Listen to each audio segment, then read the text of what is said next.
According to an article entitled Animal Captivity Statistics Deprived of the Right to Freedom by Jen Flatt Osborne from the World Animal Foundation, published October 6, 2023. Wild animals kept in zoos, aquariums, marine parks, theme parks, and other types of captive establishments endure severe mistreatment, both due to the inherently stressful nature of captivity as well as the certain conditions within these facilities that exacerbate the mistreatment. In today's world, we are facing the endangerment of both people and animals due to the lack of federal regulation placed on the environments animals are subjected to while in captivity within animal theme parks. After doing extensive research on the health and safety practices used within animal theme parks, I have come to the conclusion that a change needs to be made in order for these beloved animal contractions to continue to be safely enjoyed by everyone. My name is Jessica Hobbs, and today my goal is to persuade you to take action to push for federal safety regulations on captivity within America's animal theme parks. We will start by looking at what exactly defines an animal theme park. Then we will look at the dangers caused by captivity of animals within these animal theme parks and the results it has had on both people and the animals. Finally, we will look at what reasonable federal regulations should be put into place in order to keep these parks open while also making them safer for both the animals and the public. Let's begin with what exactly an animal theme park is. An animal theme park is an amusement park that incorporates animals into its attractions for commercial and for entertainment purposes. A couple examples of animal theme parks include SeaWorld, Disney's Animal Kingdom, and Gatorland. Now let's discuss the various dangers animals have had to endure due to negligence and lack of federal regulations on captivity within America's animal theme parks.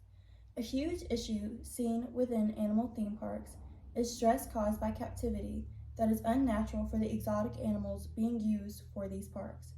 According to the same article as mentioned before by Jen Flatt Osborne, when captured or transferred, bottlenose dolphins experience six-fold increase in the risk of death, highlighting the toll captivity takes on the survival of these animals. A second example of animals being harmed by the cause of stress from this captivity is an incident that happened in Disney's Animal Kingdom. According to T.K. Bosnick in an article entitled Disney's Animal Kingdom Loses Zebra After Accident, published April 15, 2022, Disney World's lost one of its beloved Hartman's Mountain zebras in a shocking accident. Guests reported that the young zebra ran full speed into a gate after being spooked by two ostriches that had been released into the safari's enclosure. A third example and a fourth example comes from an article by Orietta C. Estrada from One Green Planet. The article is entitled 5 Reasons You Should Never Visit a Theme Park That Keeps Wild Animals. In 2013, a lion in a Texas zoo exhibit attacked a lioness, ultimately killing her.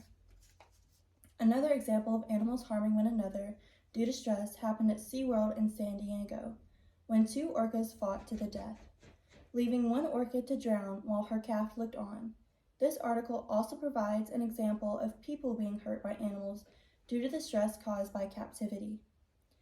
Orietta C. Estrada states, death in captivity isn't limited to animals, it also happens to their caretaker. Recently, a zookeeper in Missouri was killed when he was knocked to the ground by an elephant, instantly killing him. Now let's look at how we can fix these issues caused by captivity within animal theme parks.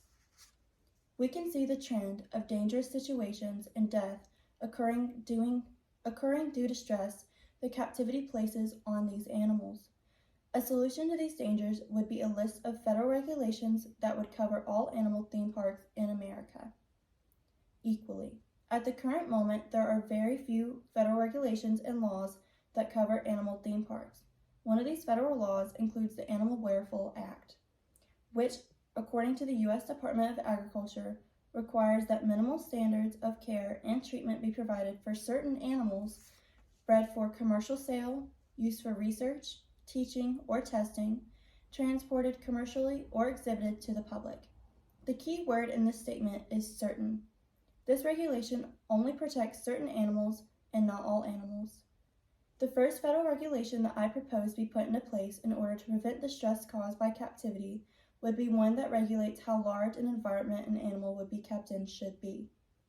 This would help the animal's stress levels and how violently they would react. This would have prevented the death of the lioness from the Texas Zoo and the death from the orca from the San Diego SeaWorld. A second federal regulation that should be put into place would be the prevention of zookeepers and caretakers from having direct contact with the animals. This would have prevented the zookeeper from Missouri dying. Instead, these caretakers should stay out of sight and release any food the animals may need into a distant part of the enclosure and not interfere with the animals unless absolutely necessary. In conclusion, animals being held in captivity within animal theme parks has led to many deaths and injuries to both animals and people. The stress caused by the inhumane captivity of these exotic animals is in summary extremely dangerous to all those involved. By pushing for these federal regulations I have listed, we will be able to prevent any further harm, injury, and unnecessary death. Thank you for your time today.